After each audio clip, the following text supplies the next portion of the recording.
This week, I'm joined by James Mayer, owner and operator of Grape Discoveries. James is originally from the UK, but has found his home and runs his business here in Portugal. We discuss, amongst other things, the magic of the Douro Valley. Hello everybody and welcome to another episode of Portugal, The Simple Life. I'm delighted to be joined by James Mayer.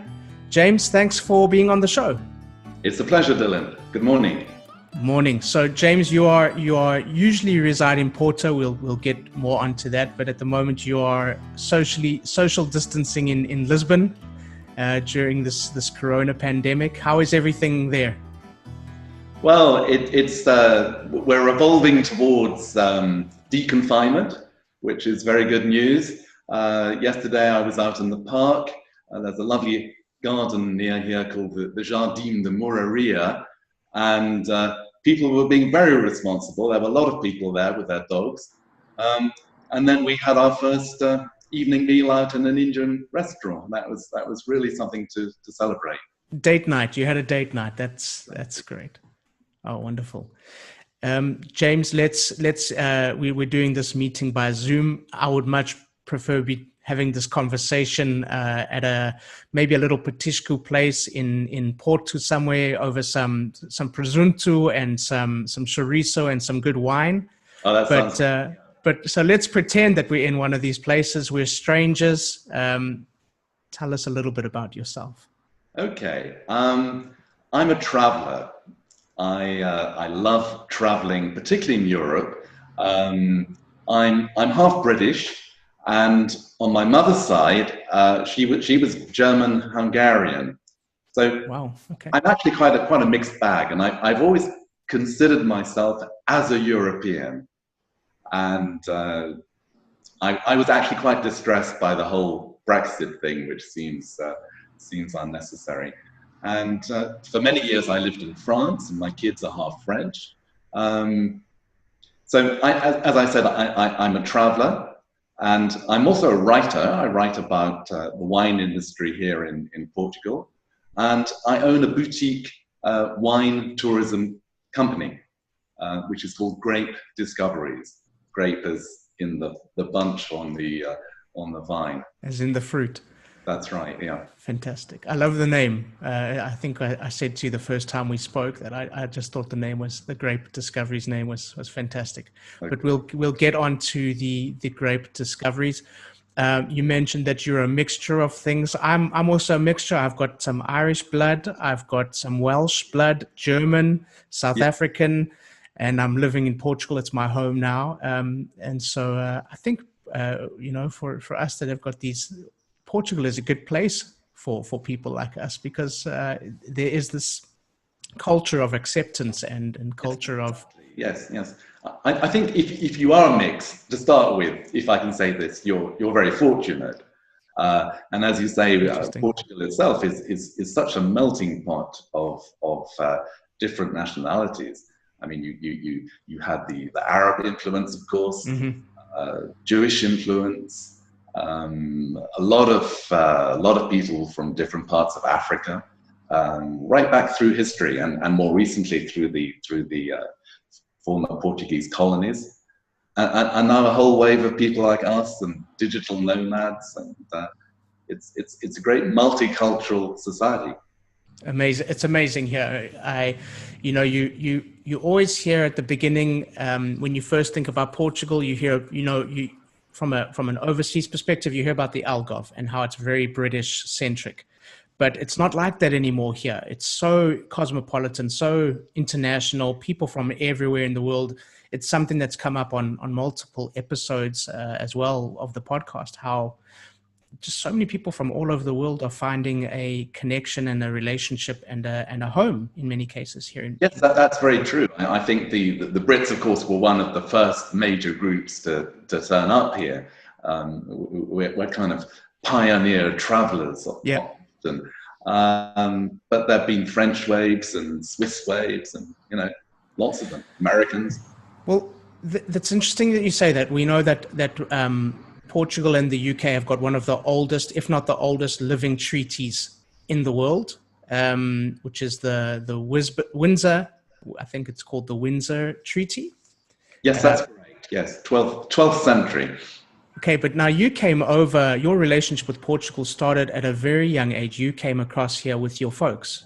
So tell us a little bit how those sort of formative years and your relationship with this country. Yes, it was a little while after the 12th century, but it must be a year or two after the Carnation Revolution in the 1970s. And Wow. I remember we drove right across Europe from London. It seemed to take days and days and days, and got to this country which was in those days like black and white photographs, you know, but yet with this very, very strong light that's now become part of your life and my life, living in this wonderful southern place. And it seemed, certainly compared to London and the UK, it seemed very, very backward, really, in those days. Very beautiful, very romantic. I remember incredible fruit, and a swimming pool that was full of green slime, but just felt absolutely incredible and refreshing. Tell me, you mentioned that it was backward and it felt backward to you. Describe that a little bit more. Could you go into more detail? Yes, I don't want backward to seem like a pejorative or condescending term. No, not at all.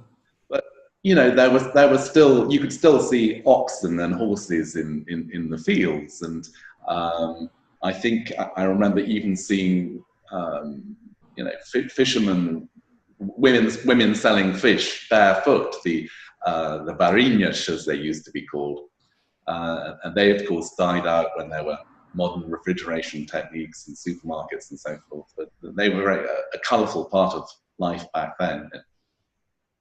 I mean, were you aware of the sort of prelude to coming? Were you aware of what had happened in terms of the revolution and that upheaval?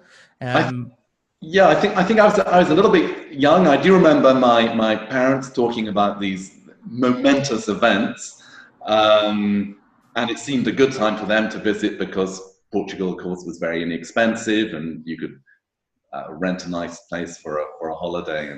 But I think I was too young to really be aware of the political implications. Okay. So it would have been difficult for you as a young boy to sort of get a feeling for what the country was like, or the general tone. Yes, yeah. And you also mentioned previously in talking about Portugal how you found that light, and you're not only talking about a physical light, you're talking about a feeling and an environment and an atmosphere here that made you feel welcome. Is that what you were referring to? Yes, indeed. Yeah. As I think I said, I spent my childhood in England. Of course, there's not a lot of physical light. Well, with climate change, it's getting a little bit better. And then I lived in France, which is a beautiful country. It's really fantastic people, but it can be slightly tense, and that kind of tension has completely disappeared from my life in Portugal. And when I was a few years ago looking around Europe a little bit and thinking, well, where can I relocate? Where can I go for new challenges? When I found Portugal, I thought, hey, this place is so laid back, but in the best kind of way. There's a wonderful energy here as well. It's not passive. Tell us a little bit about that journey from France to Portugal. The misconception perhaps for people is that, well, it doesn't sound like a very big jump, you know, going from France to Lisbon. We're practically France to Portugal. They're practically neighbors, but it is a big change for people that have experienced French culture and then experienced Portuguese culture. There's quite a big difference. The cultural shift from France to Portugal, it's absolutely enormous.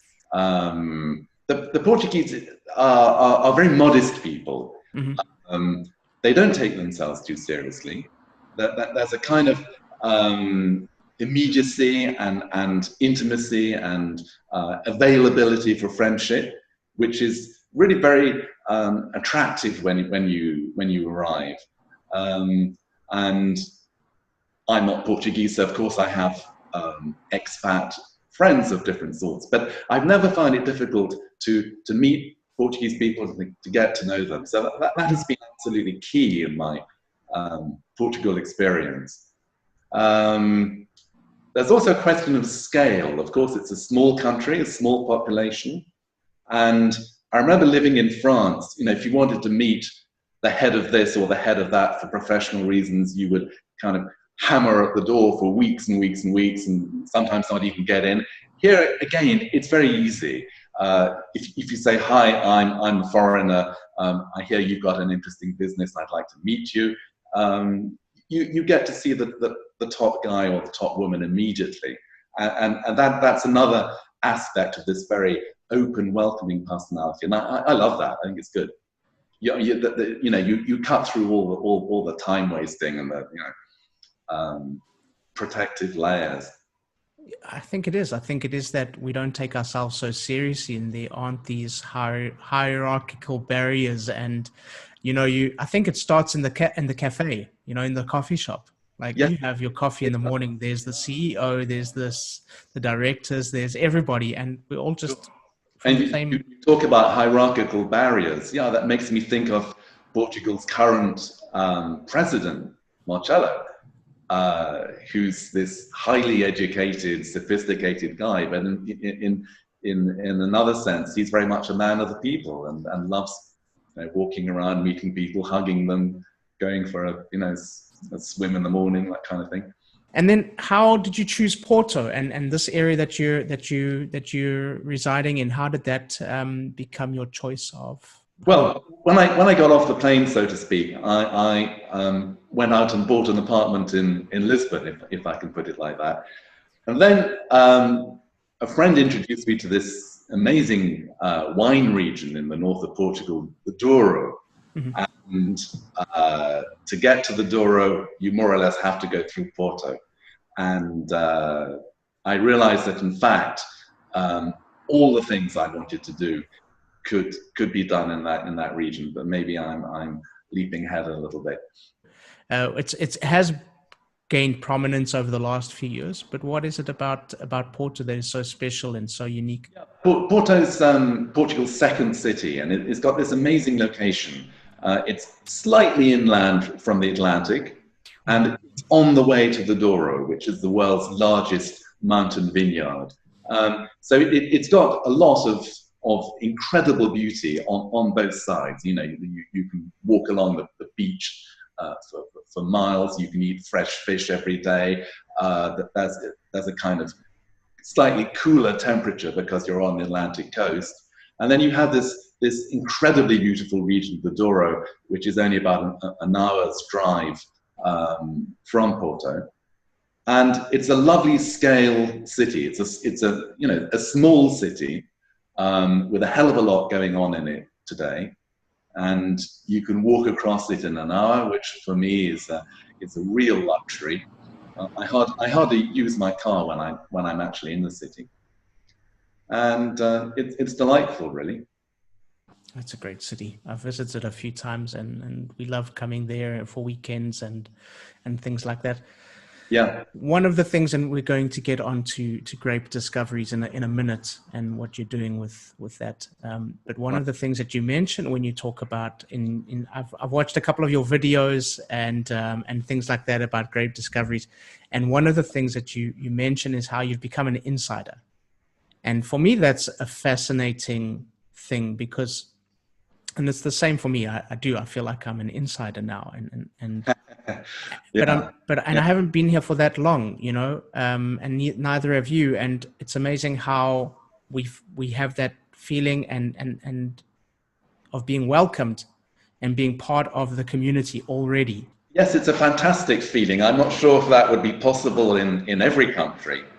I had a couple of pieces of good luck. In the Douro, on one kind of prospecting trip, I was looking for a place to stay, and I'd left it a bit late, and all the places I could afford were already booked up. So I thought, well, why not try Airbnb? And so I did, and I started corresponding with the owner, and suddenly I realized that she had a very illustrious wine family name. And I then realized a little after that she was actually married to the then chairman of one of the biggest wine companies in Portugal. So we became friends, and they were incredibly welcoming and helpful to me in my on my professional path. And then another amazing encounter was actually, she's English, and another amazing encounter was with a Portuguese lady called Teresa. And I was looking for hotels to recommend to future clients. And one day I rocked up at her hotel and rang the bell outside, and nothing happened for about a quarter of an hour. So I rang again, and eventually this woman came to flung the door open and said, "Hello, I'm Teresa. I've just been eating sardines." And our friendship began immediately.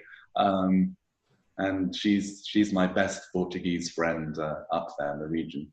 Amazing. So tell us a bit more about Grape Discoveries, the beginning of Grape Discoveries, and what you do.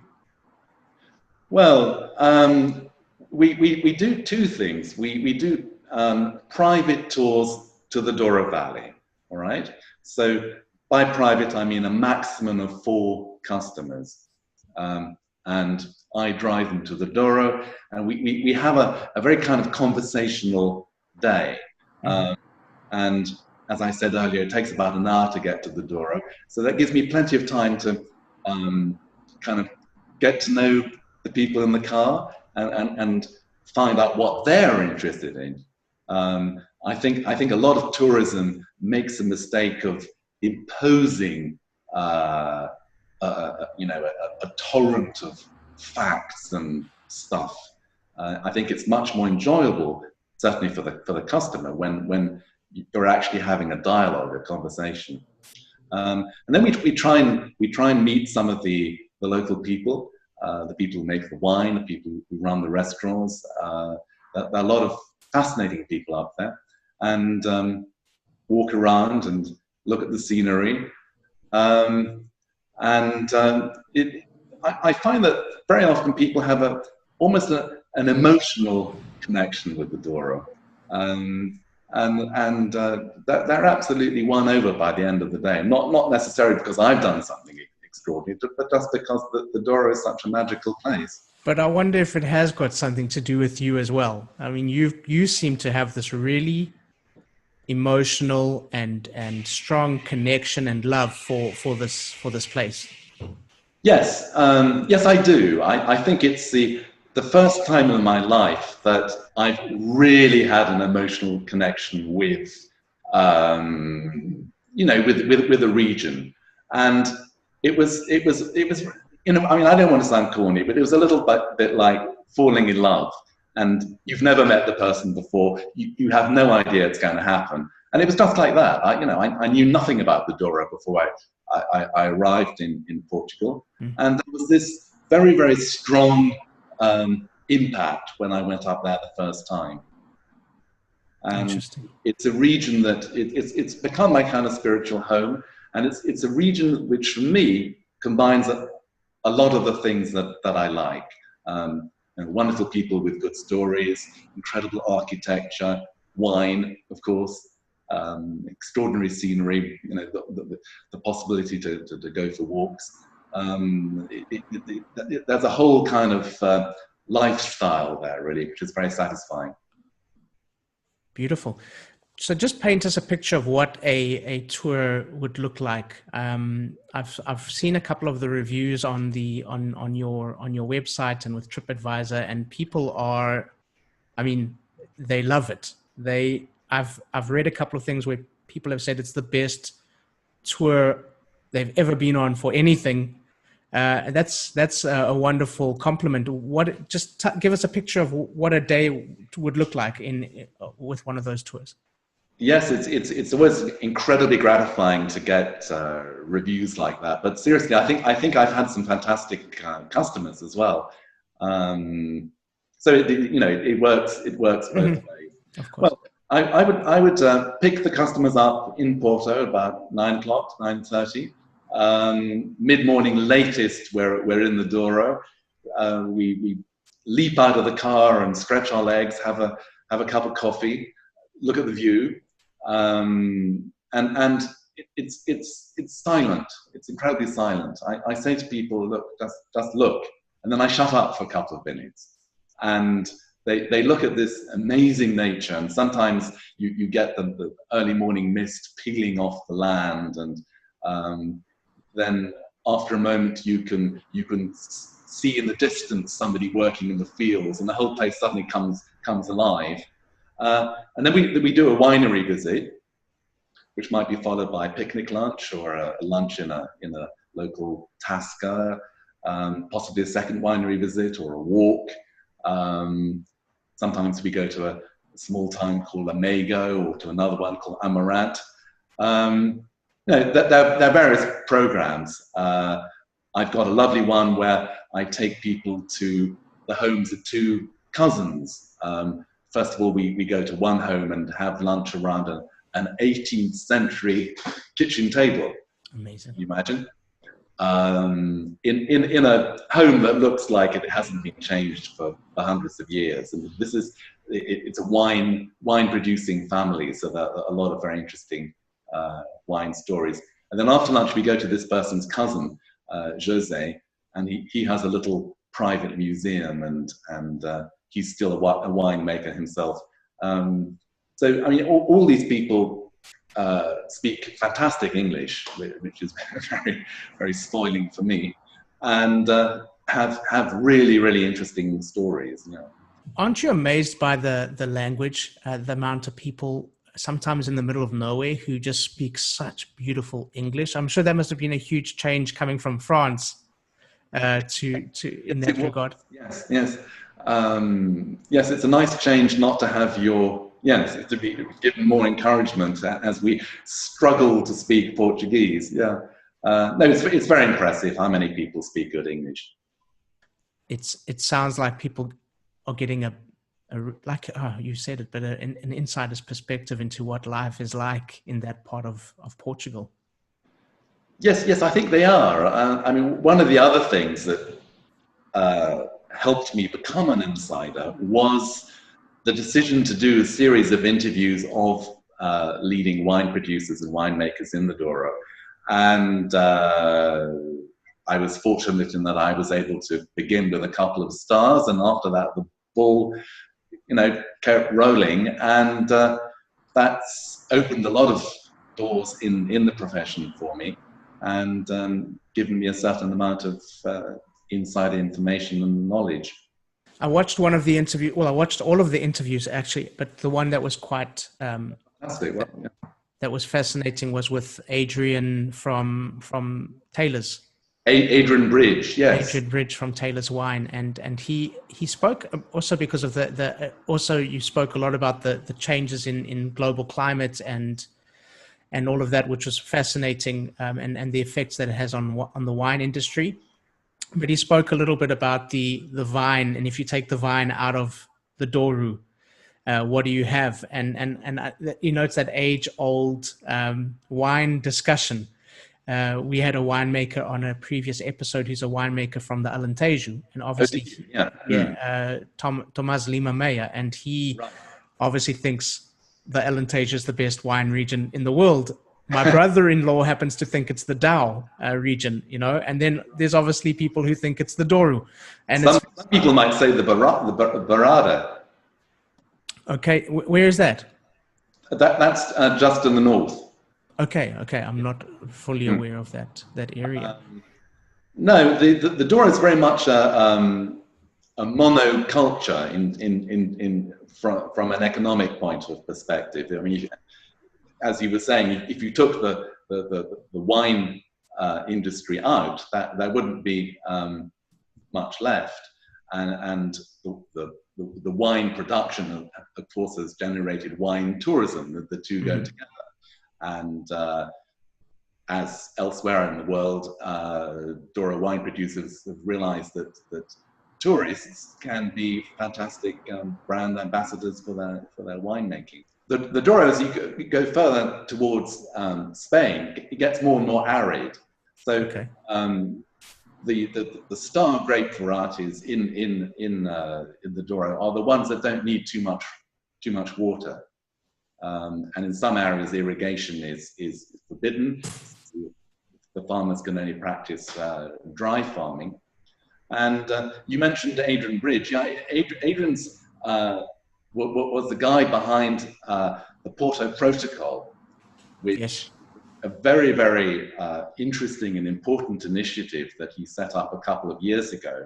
And Barack Obama, no less, actually attended the first climate change conference to get this initiative started.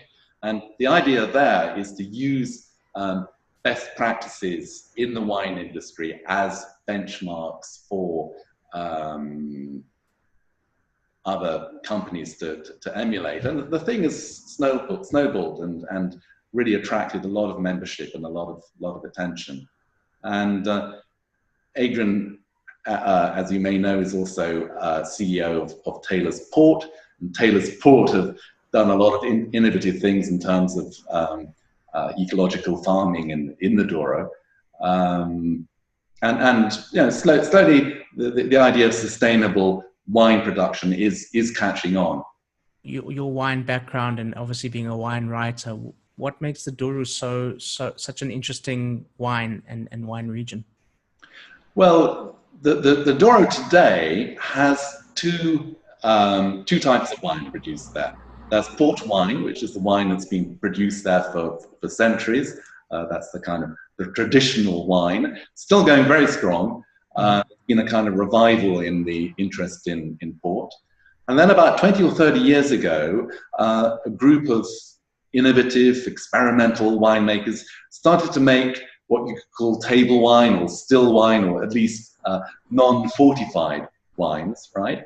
And they realized that they had an amazing terroir, you know, which is the French term which defines everything that goes into a wine region, right? So it can be sun exposure, altitude, the soil as well.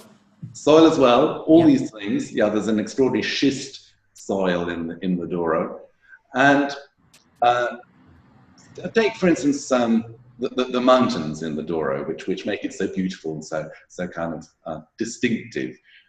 The fact you have a mountain means that you have different altitudes, obviously. So down by the river, it's very hot, and that's suitable for port wine production. But up at the top of the mountain, it's cooler, it's fresher, and that might be perfect for making a lovely minerally white wine. And white wines were absolutely unknown in the Douro. I mean, white wines of quality, they were unknown in the Douro 20 or 30 years ago. And now there are dozens of really outstanding wines. And these top quality still wines are being exported all over the world today and winning you know, all the top rankings and wine competitions. So the Douro is really on the map as one of the world's top fine wine regions today, like Bordeaux or Burgundy or the Napa Valley or South Africa. Let's talk a little bit about what you do in terms of in Porto as well with grape discoveries. Yeah, Porto, we run small group tours. At the moment, of course, we're all emerging from confinement because of COVID. So I think for the time being, our small groups will actually become private groups so that everybody feels safe and confident about coming on a tour with us. And we've got a food-focused one. We're just about to launch a wine-focused one, and I hope in a few weeks' time there'll be a running one as well, which I think it could be a fun way to see the city of Porto. Oh, it would be an amazing way to see this. Porto is a much easier city to see on foot than by car or bus. It certainly is. It certainly is. Yeah, there's still a couple of trams running, but the best way is really to walk around. Yeah. Okay, imagine I'm from the UK, from your old stomping ground.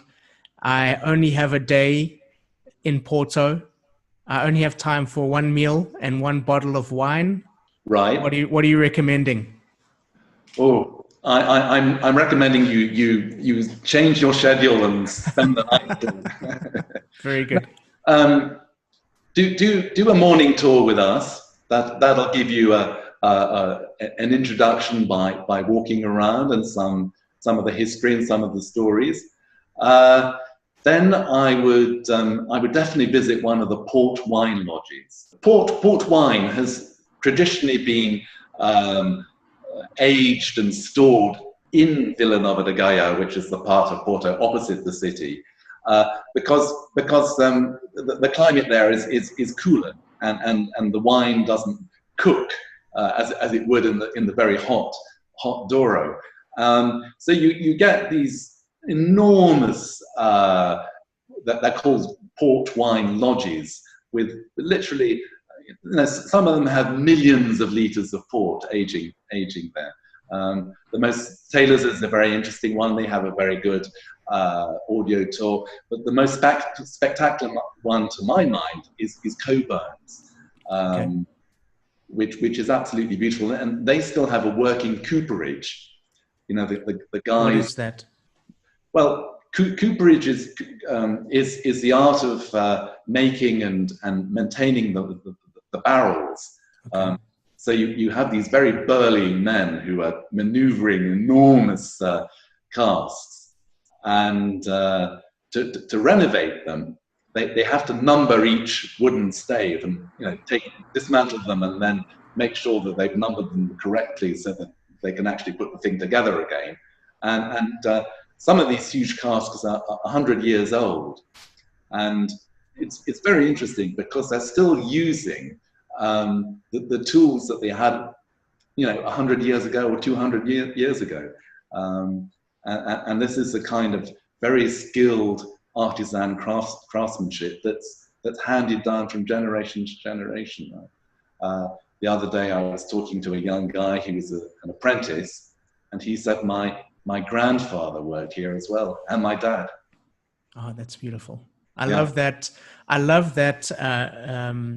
I know it happens a lot with wine, with the wine industry here, and in other places as well. But it's also a very Portuguese thing, this passing on our legacy to our children, and there's this continuation of this family business and family legacy. It's beautiful. Transmission of not just the economic structure, the business, but of know-how. It's particularly significant, I think, in the wine industry, where family wine businesses are really very well suited to that industry.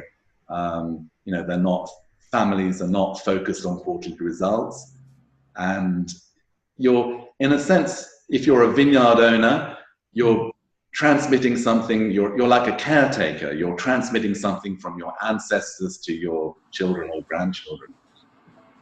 Yeah, it's a wonderful custom. It is, But I'm going to hold you to my question. So what should I eat and what should I drink to give me that true Porto experience? Sure. When you finished our morning tour, you might just be in time for lunch at a lovely restaurant called Mito. That's M-I-T-O. Okay.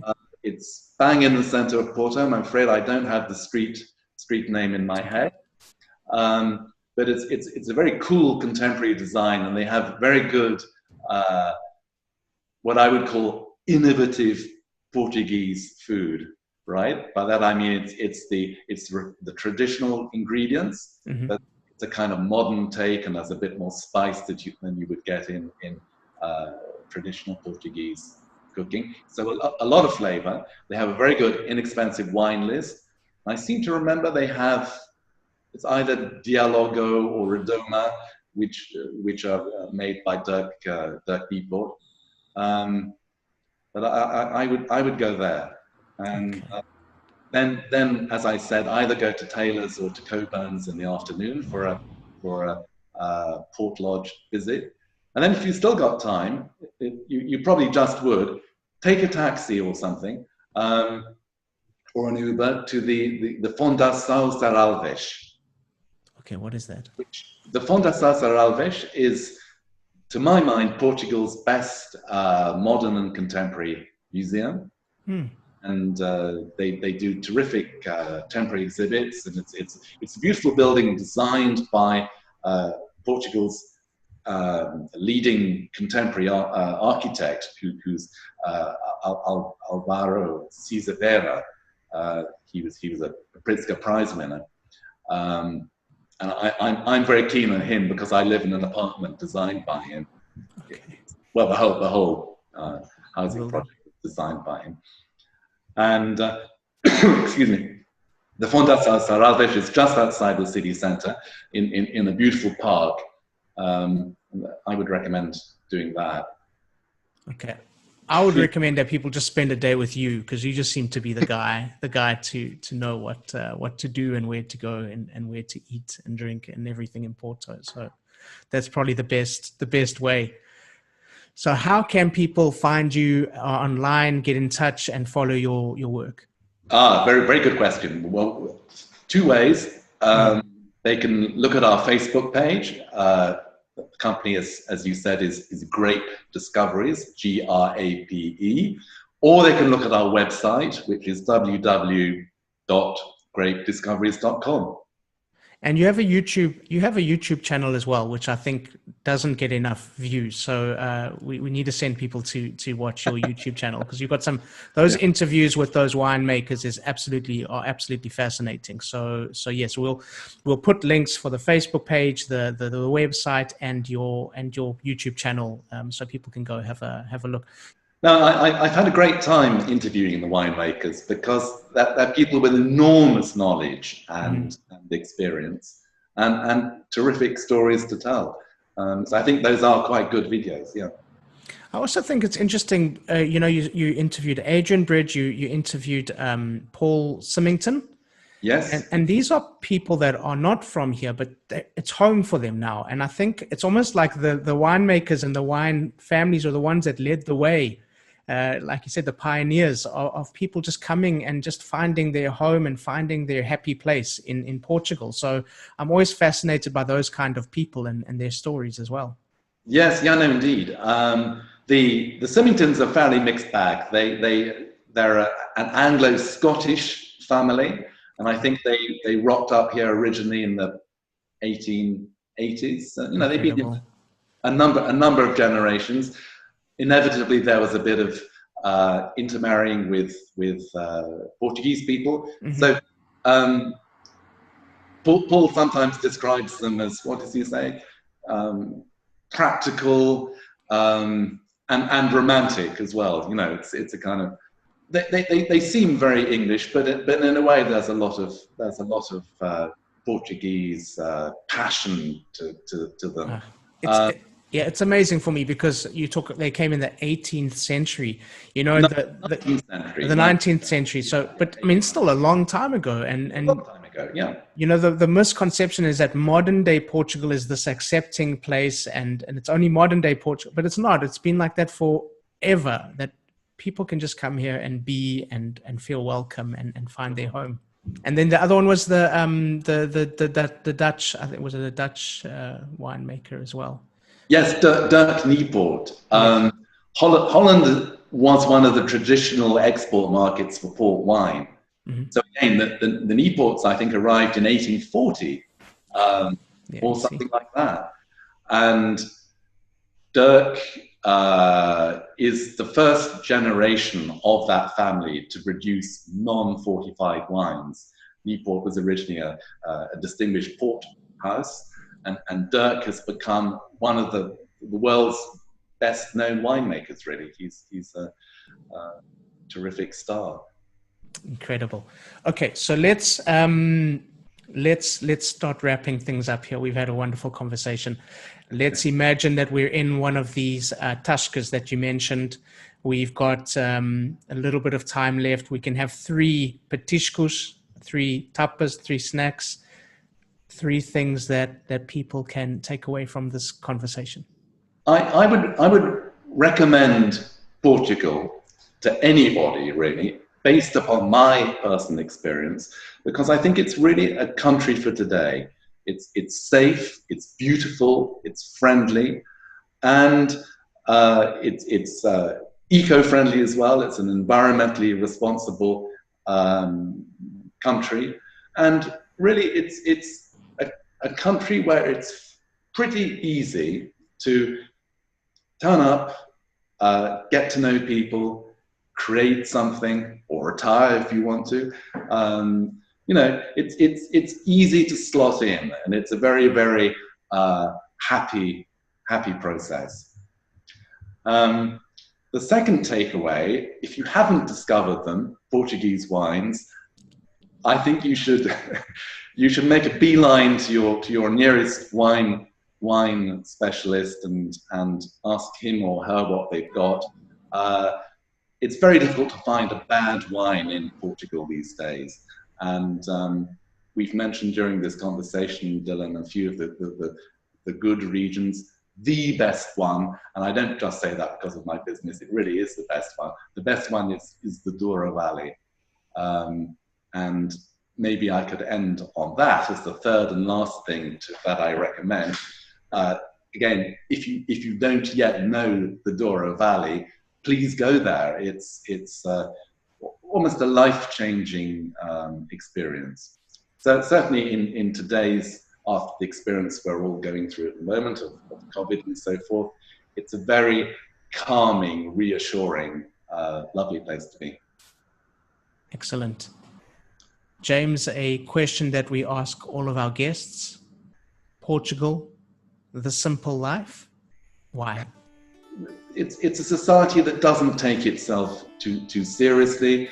There's a kind of modesty that's very attractive, and you know, it's a small country. You're always within easy reach of the beach, and very often you'll be the only person on the beach because there's room for everybody.